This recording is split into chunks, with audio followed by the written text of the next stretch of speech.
That was quick. Good morning, everybody. This is your host, John Craig, and it is good to be with you for another edition of Let Us Reason Together.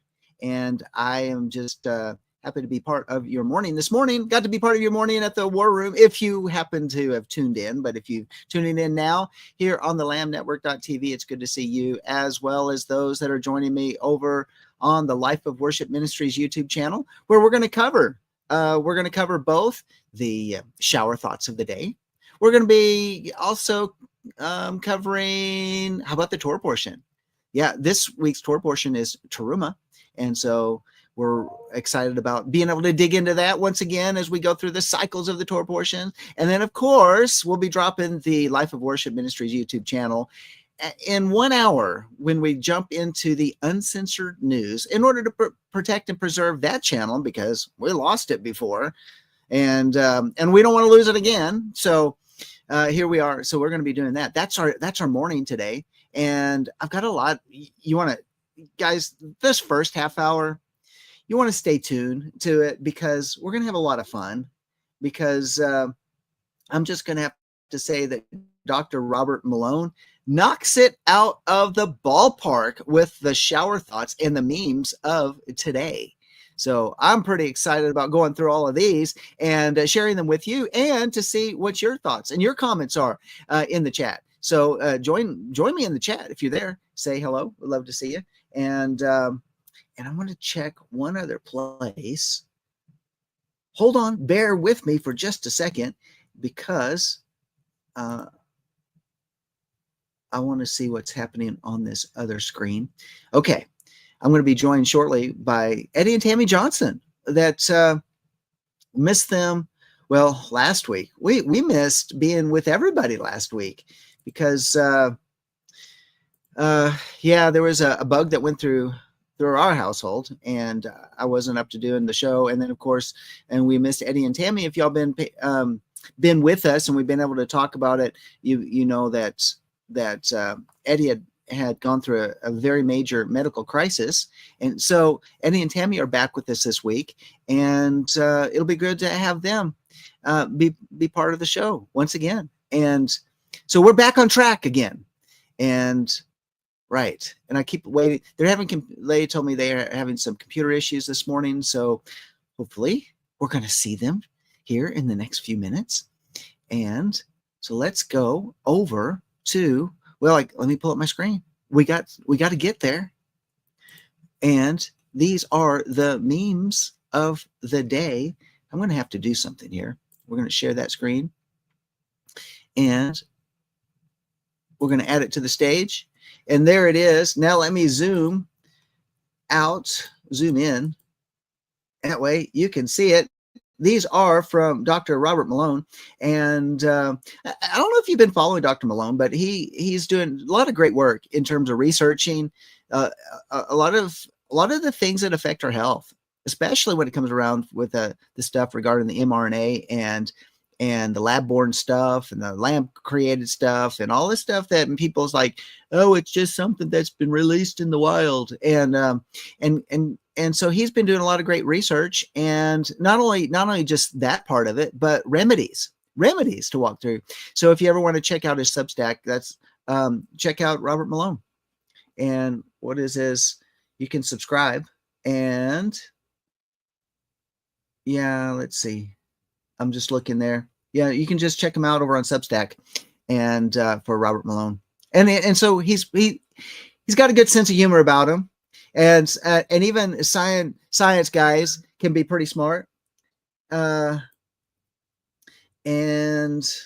looks like Eddie and Tammy, they're having their computers making them do an update before they can join me. So we're just going to go on. How about this first one of the day? But wait, we can't just jump into the first one of the day without starting out with, of course, our theme beginning, shower thoughts.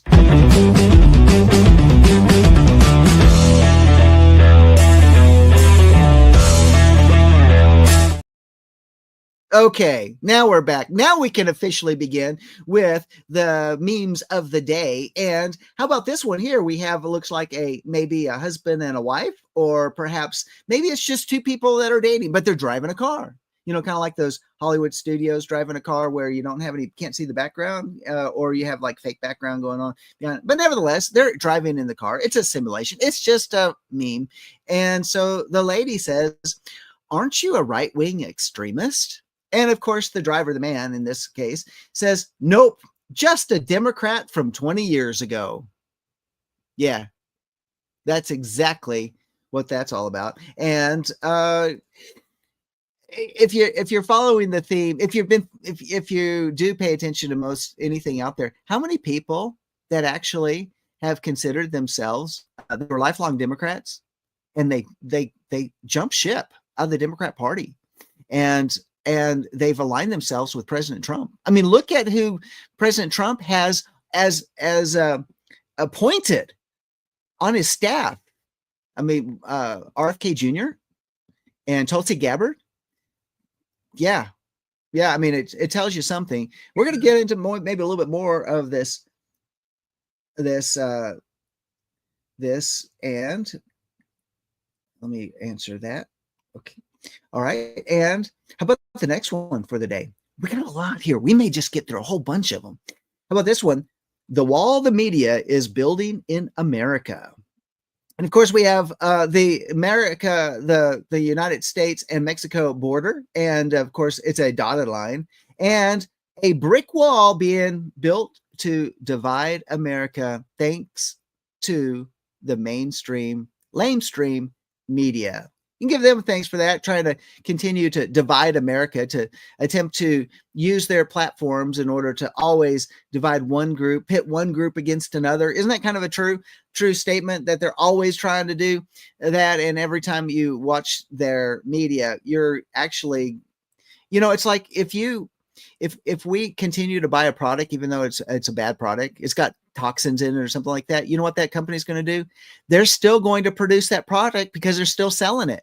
But if one stops buying the product, they'll stop making the product. Perhaps that's what nobody should even be looking and watching, in my opinion, mainstream media. It's like, well, I got to find out what the opposition's saying. I think of anything.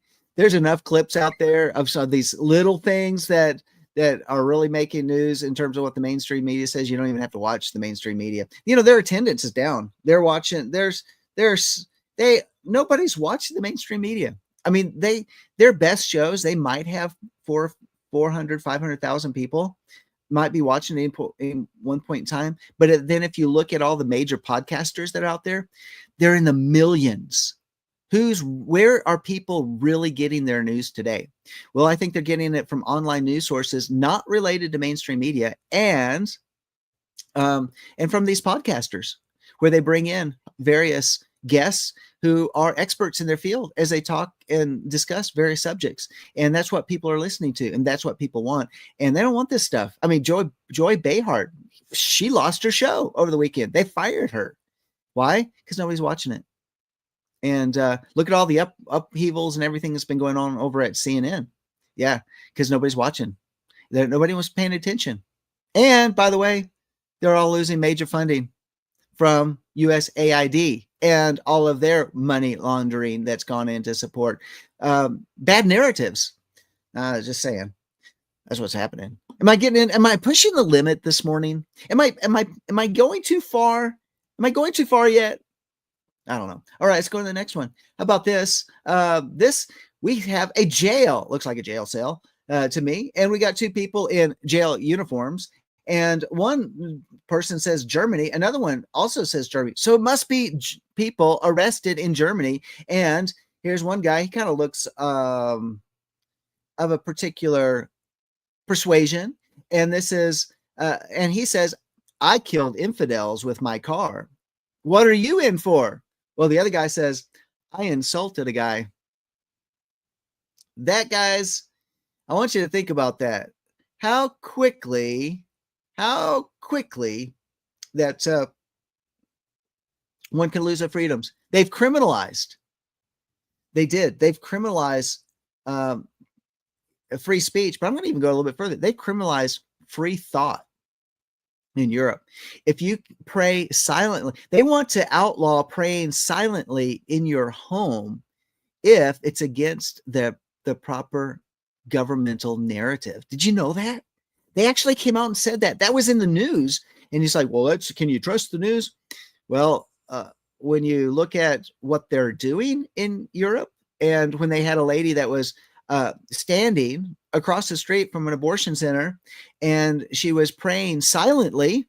That's all she was doing. She was praying silently across from an abortuary, and they arrested her and they charged her. And I think she finally got off. But why? Because she admitted to the police when they came to her, said, what are you doing? I'm praying silently about the abortion issue, about those mothers that are going into that place to kill their babies. And so, yeah, that's what they're doing. They're doing that in Germany. They were raiding people's homes. And so, yeah, I killed infidels with my car. But what are you in for? I insulted a guy. Okay. Well, moving on. Of course, we see big fires down the street. And is anything happening? No, but we do have a rainbow colored fire hydrant. Probably empty. That's probably California fires. Yeah, because they had no water in the reservoir. But just saying, things that are more important is to paint a fire hydrant like a 6-colored rainbow as opposed to take care of the fires. Just saying. Yeah, that's what that's about. I still see Eddie and Tammy. They're trying to get in. Looks like they're having some issues with their camera connecting with us, but currently they're online with this audio, with their audio, but we're waiting for their camera to connect. Going on, one of the most amazing things that has happened in technology is Elon Musk and the SpaceX program, and how not only are their costs not anywhere what NASA, was spending in order to build spacecraft and re-entering type of craft, but and all of that expense that went with it. But the fact that they can bring this rocket booster, and after it's been used, and the rocket booster still maintains enough fuel where they can bring it back out of the atmosphere and then park it next to the tower that it left from. And the tower has these arms that catch it, and it perfectly sets down into place. What type of feat is that? And so here it is. It says NASA baffled at how Elon managed to succeed. This is going to be so unpolitically correct, guys. So unpolitically correct. It says NASA baffled at how Elon managed to succeed without as many gay, non-binary Muslim dwarfs of color as they have. Yeah. How did Elon do that? What's that say about NASA? I'm just saying. Okay, I know that's politically incorrect, but I thought that was just hilarious. I thought it was funny. I don't know. Eddie and Tammy, you're online with me right now? Just checking. Mic check. Check. All right, let's go on. How about this one? This is very telling. It's an illustration. And so we have maybe the chairman of the board saying, okay, we need ideas to revive the company and improve the brand. And so the people around the board table is saying, make a gay ad, make an ugly logo is one. And then this guy says, why don't we make a good car? Well, the chairman of the board doesn't like that, and he's thrown out of the window for having an idea to build up industry and not culturally approved narratives of the last administration. All right, moving right along. Okay. And how about this? This one is, of course, we have President Trump and a hippie. Remember the hippies? Yeah, the hippies from the 60s, 70s. And so President Trump says, we're going, wait. Before he says that, let's just say what the left is saying. This guy, of course, the hippie, got a kind of a a scowl on his face right there. He has a sign on his chest that says the left, the left. And he's holding a sign, a placard that says, make love, not war. And President Trump says, we're going to negotiate for peace in Ukraine. Well, the left doesn't like that. So he scratches out love not. So his sign now just says, make war. Yeah. The hypocrisy of it all. Have you noticed that? And I think that's a lot of reasons why the many people are banding ship over the Democrat Party, who for many years they stood on the side of peace and not war, and they have become the warmongers, along with the Lindsey Grahams and is it Todd Cottons and all of them in the Senate. But guess we need a purge. Guess we need a primary them out. We don't want to see people like that in there any longer. All right, just saying. Moving right along. Here's a child speaking to mama. Why do we have wars? And so she's just laying it down. So here's your shower thought of the day. Because we're ruled by an elite group of psychopaths who own the banks that control the governments and media. They fund both sides of war for profit, and they manufacture the consent of the public through the propaganda of the media. Now, let that sink in for a minute. Yeah, isn't that true? I know you know that. Yeah, we already knew that. But honestly, that innocent question, I think even beyond maybe a 4-year-old, maybe a 3-4-year-old, whatever that child is I think many of us, like, why do we keep having these wars? Why do the Europeans still want war? I mean, if you listen to the rhetoric in Europe, oh my goodness. Let's see. Can anyone explain why, when President Trump states he wants peace worldwide, that Democrats hate him even more? Yeah, why do the Democrats? Democrats. Why do they hate him even that much more? Because he wants peace. It's just because anything that Trump wants to do, they're going to be opposition to. So if President Trump came out and said, hey, let's make war. We're going to make war in the Middle East. We're going to make war in Africa. We're going to make war in Europe. We're going to take them all on. We're going to make war against China. And what do you think the Democrats would do? I bet you they'd take the opposite stance and say, no, it's time for peace. We were wrong. You're wrong now. We were wrong. And now you're just a warmonger. I think, with all my heart, I really believe that's what they would do. Because anything that Trump would say is what they're going to say they don't want. We're going to get into some more things. Oh, how about this one? Oh, you don't like me? I'm going to need a minute to recover from the tragedy. Why would I think that's probably something that President, who is it? Tom Homan. Tom Homan got up there at CPAC this last week. He said it on other occasions as well. And he just basically says, I don't care what you think about me. I don't care. And so, it says, it really, and I think JD Vance, he came out and said something, Margaret, I don't care. That was kind of a meme of the day that happened early last week, I think, when he came out and he was being interviewed by the lamestream media, and Margaret, whomever, whatever news media that was, ABC, maybe ABC, NBC, CBS, one of those. And they said, but what about this? It's like, Margaret, I don't care. I think they were probably talking about Doge and the fraud that they're finding and all of the waste and spending and all of that.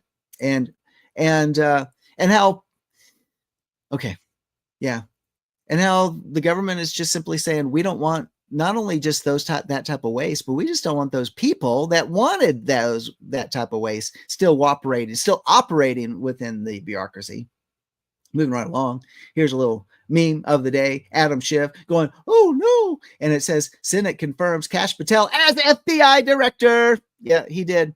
And he's also been made he's been appointed as the ATF director right now. Yeah. Temporary until they find a replacement. So Kash Patel is now over the FBI and he's over the ATF, which is a good thing, in my opinion. And then they also, guess what? Deputy FBI Director Dan Bongino. That is some classic move. So if they want to take out Kash Patel from one reason or another, guess what? Then they got Dan Bongino to standing right there, and he's holding up Kash Patel's hands, and so that this war can be won. Amalek's not going to win. That's what I'm going to say. Amalek's not winning. Oh, yeah. Now this really goes to kind of the theme we've been talking about. We got two donkeys in a boat in the middle of the desert. Must be the Arizona desert because it's the type of cactus that's a Sonoma. What do they call those type of cactuses? Anyway, yeah, it's got, so those grow in pretty much just in Arizona, I think, pretty much. And they're saying, with their holes in their boat and all that, I think we've drifted off course. And so, yeah, it says, I think we've drifted off course. You think?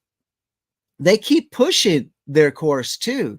That's the sad thing. And even a lot of the Democrat experts are saying, guys, you got to stop doubling down because it's just hurting you that much more. Oh, it is really true. And so here we go. Here's a donkey holding the no Doge paperwork, and he's before a particular DEI judge, and I don't mean that as an offense, but look at the judges that they're bringing these cases to. I mean, it's like judge selection, and we have some competent judges out there that are not particularly Caucasian. They've got, from all different backgrounds and that type of thing, that are really competent and they're really good. Do those judges get any of these cases? No. But the judges that get these cases, by their agenda, we've seen them as they were used against President Trump, as they were used against the January 6ers and all of that. And so, they're brought up again. These no Doge donkeys are bringing these to the judges, and the judges are saying, let me get this straight. You want a restraining order against efficient government?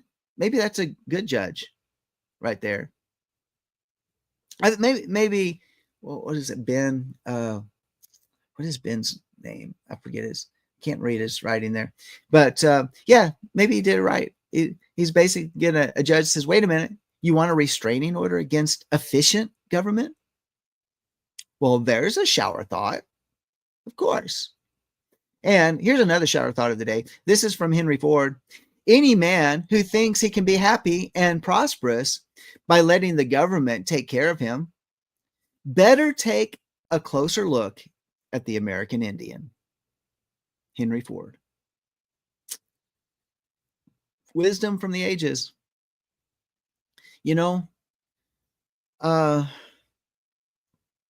As a young man with a college degree, I found out very early in life that if I wanted a government job, and I found out that I was of the wrong gender and the wrong race for government jobs, because if I was of a different gender or of a different race, or if I had military background, those people got like points added to their government test scores. And so that allowed them to get jobs over maybe those that might be more qualified for the job, but because of getting extra 15 points added to their score, they would then be the one that be selected for the job because now they have a better test score.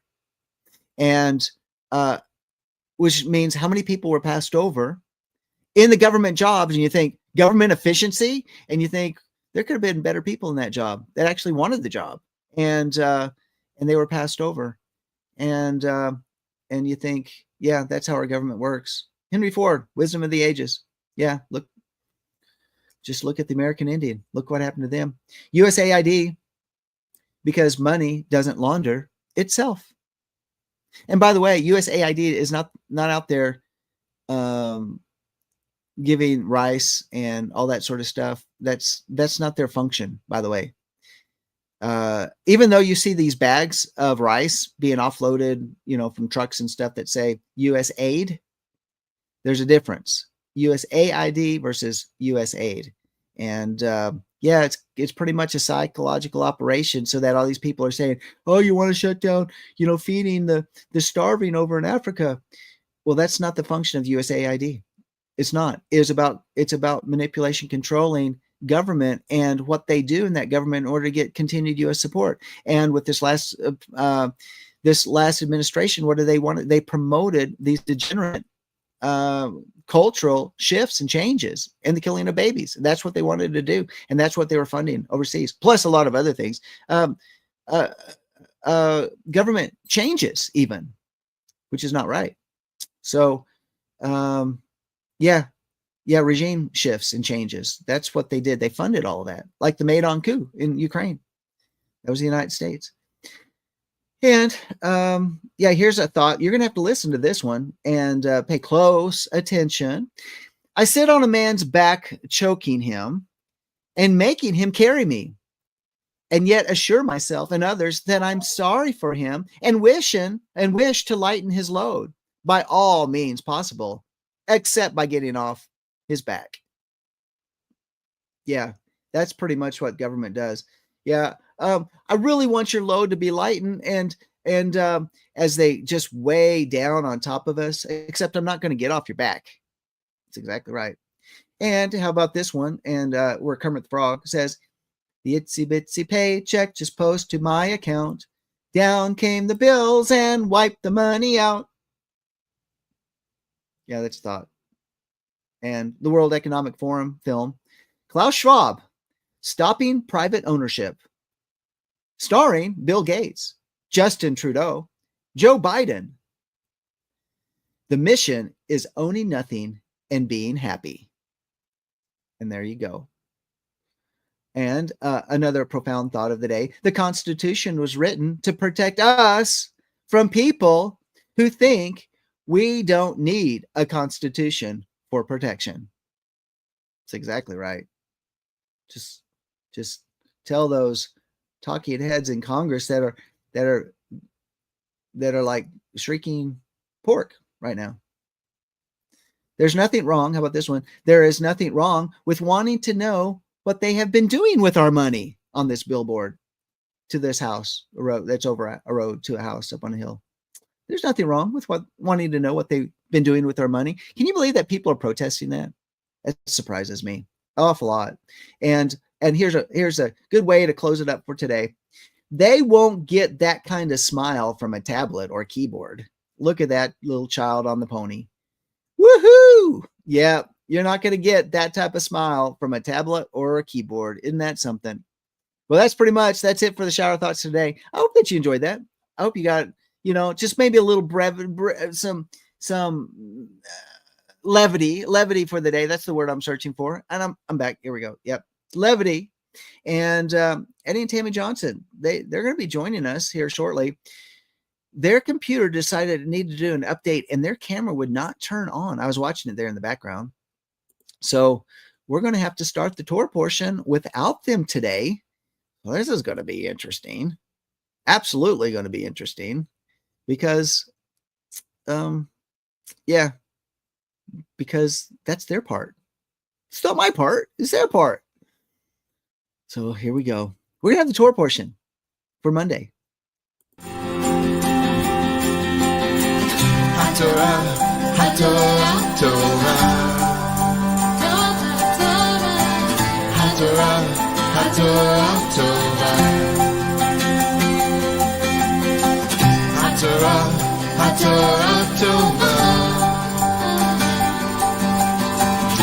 Torah, Torah, Torah.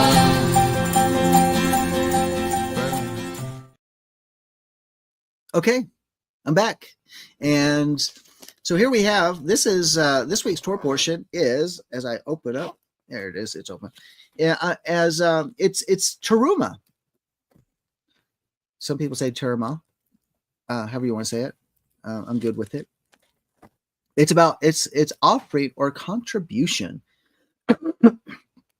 Excuse me. And this Torah portion is based over there in Exodus chapter 25, beginning with verse 1 through chapter 27, verse 19. And the Haftorah is over in 2 Kings chapter 11, 17 through 12:17. And then we have over in the Brit Hadashah, Matthew 17, 22 through verse 27. And so what is it talking about? Of course, it starts out in this Torah portion that says, then Yahweh spoke to Moshe, saying, tell the sons of Israel to raise a contribution, to raise an offering for me. From every man whose heart moves him, you shall raise my contribution. And this is the contribution which you are to raise from them: gold, silver, and bronze, blue, purple, and scarlet, fine linen, goat, as in like maybe goat hair, goat skin, ram skins, dyed red, porpoise skins, acacia wood, oil for lighting, spices for the anointing oil, and for the fragrant incense, onyx stones and setting stones, for the ephod and for the breastplate or breastpiece. And let them construct a sanctuary for me, that I may dwell among them, according to all that I'm going to show you as the pattern of the tabernacle and the pattern of its furniture, just as you shall construct it. So where are we at? So what's happened? Well, Moses went up the mountain, and this is now this is where Moses goes up the mountain for how long? He goes up the mountain for 40 days. And he's getting these instructions. And what it's very interesting, because if you go back to last week's Torah portion, what just happened? They had this covenant affirming meal where the 70 elders, along with Moses and Aaron and Nadab and Abihu, went up the mountain, and they had this covenant meal after what was called in 24 verse 7, where, well, in 6, where he took the blood from these offerings that are being made by the young men. See, this is before the Levitical priest class. And so who was operating in the position of the priesthood? It was the firstborn. That's the original design. It's the firstborn.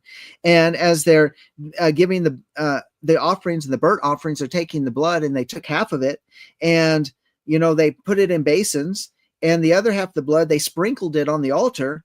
And then he took the book of the covenant, and this is verse 7 of chapter 24, and read it in the hearing of all the people, and they said, all that Yahweh has spoken we will do, and we will be obedient. So with that, and he sprinkled the blood that was in the basin on all the people, and he says, behold the blood of the covenant which Yahweh has made with you in accordance to all these words. So this is called, this part of the Torah, that part there that's kind of sandwiched in between chapter 20 and chapter 24, that part in that area is called the book of the covenant. And so it kind of gives it a special place, because why? Because this is the word that Yahweh was speaking down from the mountain. And then and then the people say, we don't want to hear anymore. And Moses, you go hear him, and you tell us what he wants to, what he's saying to us. And so that's the rest of the words that we see that's been given to us here from last week's Torah portion. And this is, so that part's called the book of the covenant. It's kind of a pretty interesting thing. This is a big deal. They have a covenant sealing meal that we said, this is what it's also, you might say, this is the ketubah. This is where we said all that Yahweh has said we will do and we'll be obedient to. So significant. This is major. And then, of course, just like Abraham was met by the king of Salem, and they broke bread and had wine, there was a covenant meal. It's a meal that even shows a peace, an agreement that has taken place. And this is everything that's leading up to Teruma. And then with this, we see Moses and how does he get up to that place? Well, he's got to get there. And it says in chapter 24, verse 15, that Moses went up to the mountain, and the cloud covered the mountain, and the glory of Yahweh rested on Mount Sinai, and the cloud covered it for 6 days. And on the 7th day, he called to Moses from the midst of the cloud, and to the eyes of the sons of Israel, the appearance of the glory of Yahweh was like a consuming fire on the mountaintop. And Moses entered the midst of the cloud as he went up to the mountain. And Moses was on the mountain 40 days and 40 nights. So that's where we're led into. That's where we're going into next. And what happens is, like in chapter 25, verse 9, the divine blueprint is being revealed. The divine blueprint. Now, I think that's pretty significant, because everything about this divine print is the pattern of heaven. And I'm going to even take it a little bit further and say, okay, it's the pattern of heaven that's being that is supposed to be designed. It's supposed to build something that is material in this material world, representing that which is in heaven. And yet there's another twist to it, because everything that's being built is going to tell us 2 more things. Everything that's being built in the material world, everything that is being designed, and everything that's being gathered, from the precious stones to these precious metals, and the different fabrics and the different skins that are being built. I mean, built for the furnitures, built for the tabernacle, built for the priestly garments. It's and for even the incense and the oil that's being used. All of these reflect 2 different things. And a lot of times you think, well, okay, wait a minute. What are those 2 different things? We have a revelation of Yeshua the Messiah through every one of these pieces in the material world, which is reflecting something that Yeshua Messiah, who has not been made, has not been made. Yeshua the Messiah has not been shown, has not revealed himself to the world yet, because we know that doesn't happen over until he's born, that immaculate conception, and he's birthed on the earth. And yet every one of these different pieces, the furnishing, the materials, all of these different pieces, this working blueprint, this living blueprint is actually a design to reveal Yeshua to us. Well, you say, well, I know that. There's no great revelation to that. And yet, may I also suggest that it is also revealing our own identity. But wait a minute. What do you mean by that? Well, let me look at something here so I don't go too far. Yeah, because, okay, this one ends, and then we have the garments of the priests next week. Okay, so I don't go too far in it. But so how are you getting that? Well, I think Paul gives us a little bit of light on what that's talking about. If we go over with me over to 1 Corinthians chapter 6. In 1 Corinthians chapter 6, okay, we're going to get there. And where it says,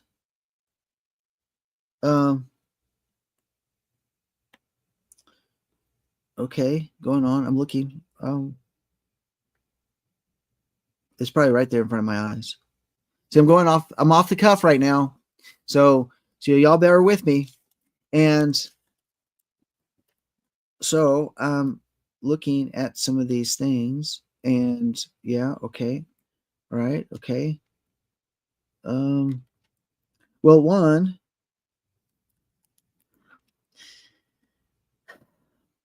let me just, no, I want to get to that part first. Okay, we're going to do that first. So I'm going to go over to 2 Corinthians. 2 Corinthians. Because I want to go back to that 1 Corinthians. We'll get there. And 1 Corinthians. Okay, got to hold my fingers in the right places. Okay. First off, first go to 2 Corinthians chapter 5, verse 1. It says, "For we know that if the earthly tent, which is our house, is torn down, that we have a building from Yahweh, a house not made with hands, eternal in the heavens. For indeed, in this house we groan, longing to be clothed with our dwellings from heaven, inasmuch as we, having put it on, shall not be found naked. For indeed, we are in this tent, we groan, being burdened, because we do not want to be unclothed, but to be clothed, in order that what is immortal may be swallowed up by life. Now, I'm going to propose something to you with this, is that he's given us a concept here of the tabernacle, a tent. And what did we see in the wilderness? We saw a tent that was built, and yet that tent wasn't the perfect structure, but it was supposed to be this illustration. It's an illustration of Yeshua, but it's also this illustration of what is really inside the tent. And you think, what's inside the tent? Well, you have the furnishings, you have, the golden lampstand, the altar of incense, you have the table of showbread, and then you have the dividing curtain that goes into the Holy of Holies, and inside there, the Ark of the Covenant with the it's made out of acacia wood covered in gold, and then we have the seraphim that are hovering over with the wings outspread over the top of the it's called the mercy seat over the top of the Ark of the Covenant. We have that picture, but in there where we see the glory of Yah, it's like the housing on this earthly realm of the glory of Yah, even though that we know that the glory of Yah is everywhere. It was the glory of Yah that led the people through the wilderness, the fire by night and the cloud by day. I mean, and we see it residing and resting upon the tabernacle, and then whenever it began to move, then they would take down the tabernacle and move with it.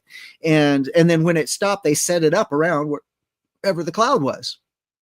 And yet here we are, there's a process of building, even the whole fabrication of the tabernacle and everything that's in it, but which takes physical effort in order to do that, and then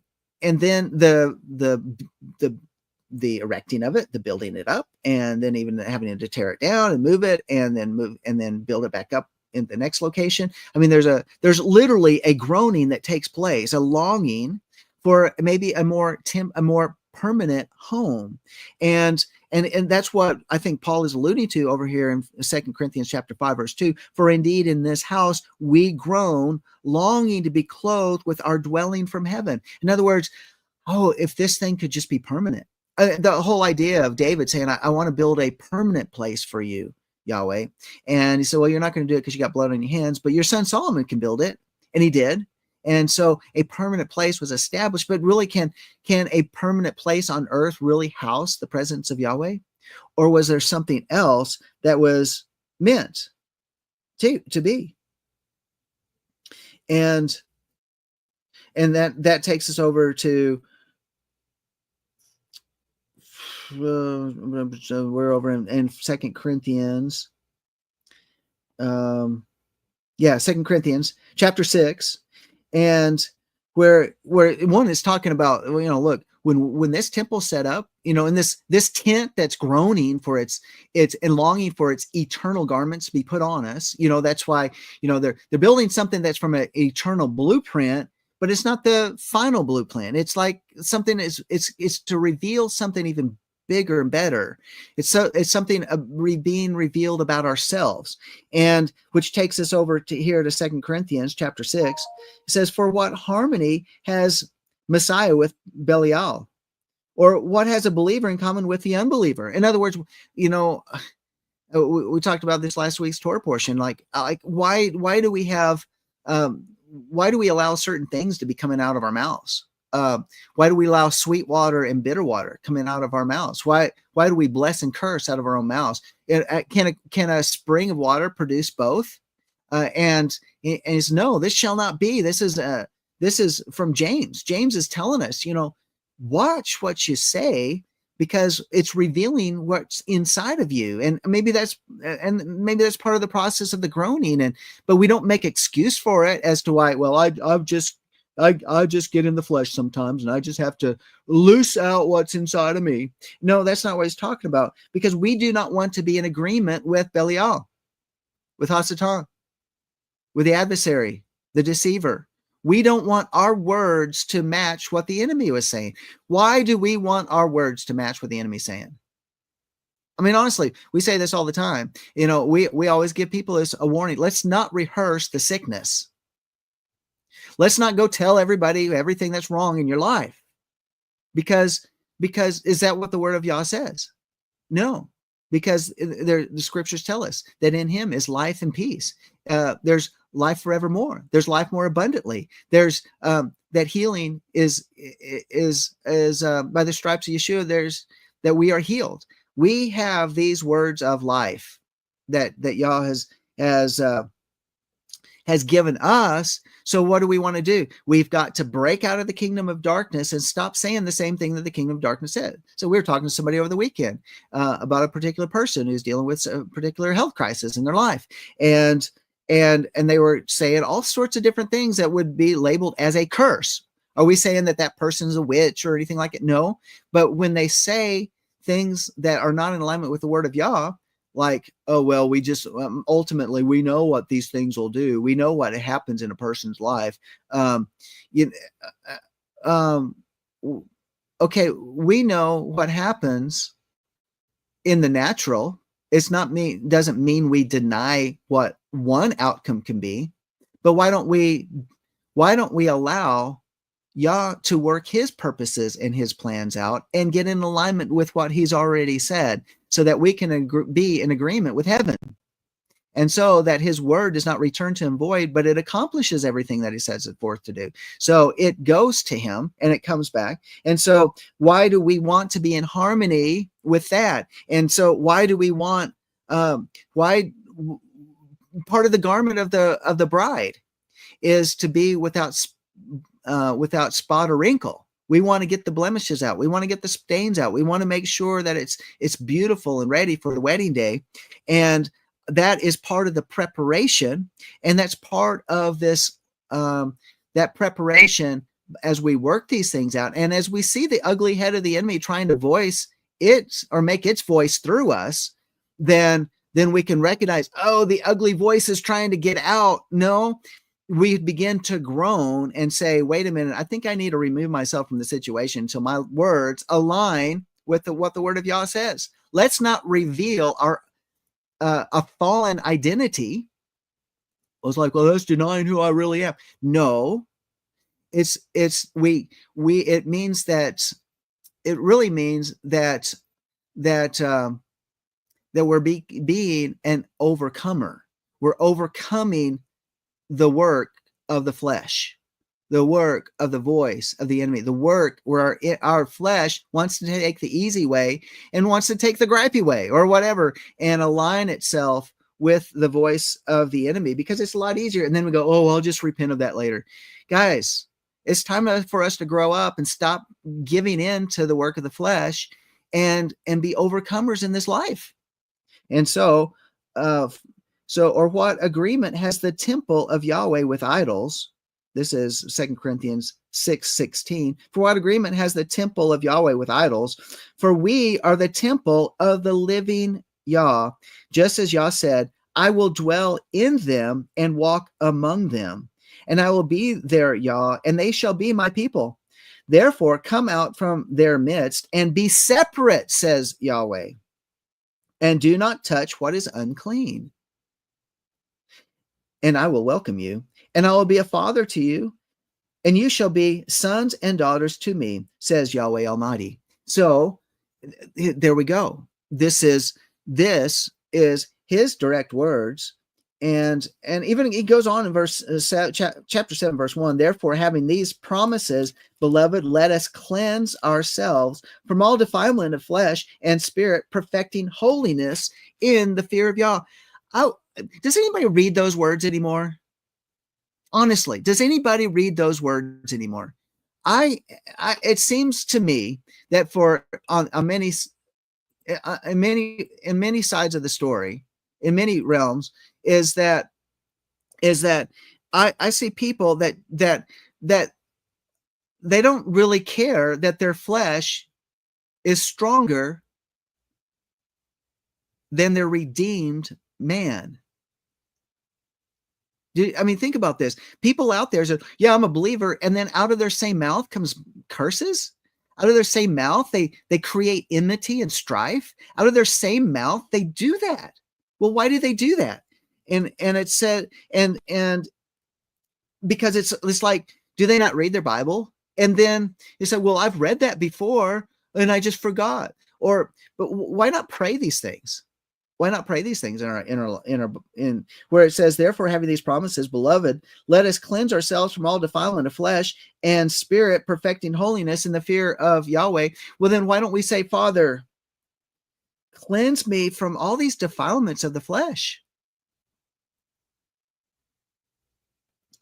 and spirit. And notice it says this, of flesh and spirit. And you say, well, Christians can't have demons.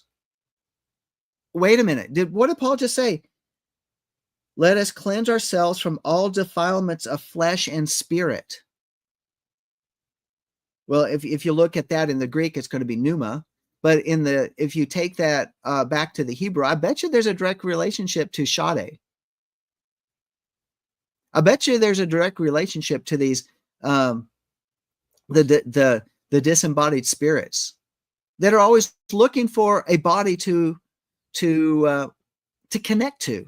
And I'm not saying exorcists, this possession can Christians, believers can't be possessed. I'm not talking about that.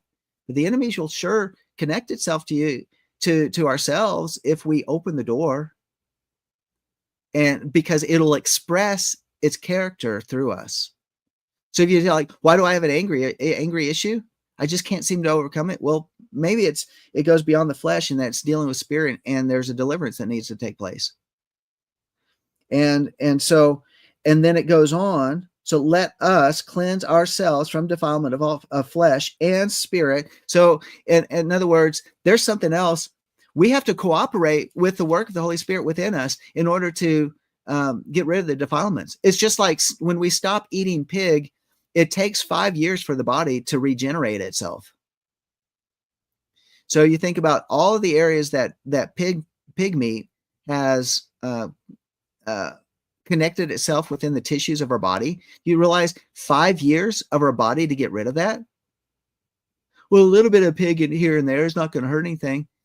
Well, guys, make whatever excuse you can, but the scripture says that we're not to eat any unclean thing.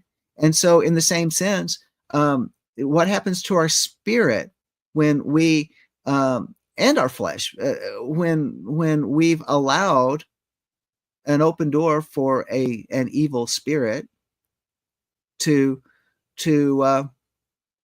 connect itself to us, and then it begins to express itself, that we allowed something unclean in. It's like we ate something in the spiritual, and therefore it has to be removed. Self-deliverance is a possibility. Sometimes you need a ministry team.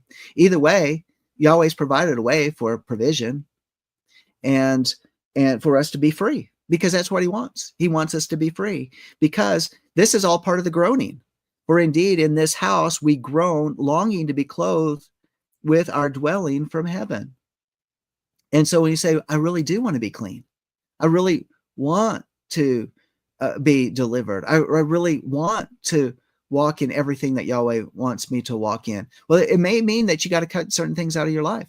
Just like when we've come into the Hebrew roots of our faith, that we stopped eating pig, we stopped eating shellfish, we stopped doing certain things in our lives, and we made a clean break that perhaps there's some things that we need to stop connecting to in this life.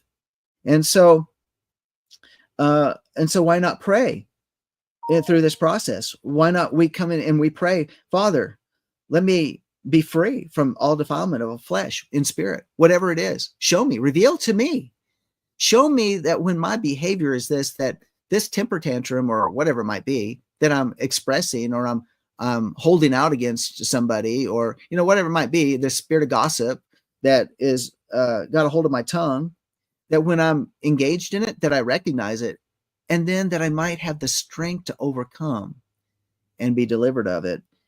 And it says that that perfecting holiness in the fear of Yahweh, that perfect holiness will be perfected in me.